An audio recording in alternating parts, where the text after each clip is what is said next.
বন্ধু, তাহলে আমি বাড়ি চলে যাবো, টোটো ডাকো। টোটোটাও আসতে দেরি হচ্ছে, আসতে চলে এসছে।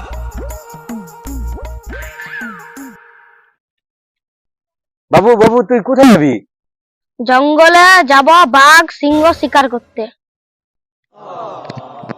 কিছু বন্ধু, আমার ছেলের ট্যালেন্ট, বাঘ সিংহ শিকার করতে গেল জঙ্গলে, একেই বলে ছেলে। আরে বাবু, তুই জঙ্গলে বাঘ সিংহ শিকার করতে গেলু, চলে এলু।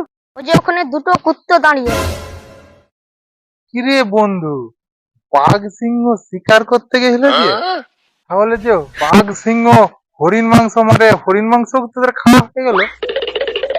কাকু কাকু, ওখানে দুটো কুত্তা দাঁড়িয়েছে, খেদিয়ে দিবা চলো না।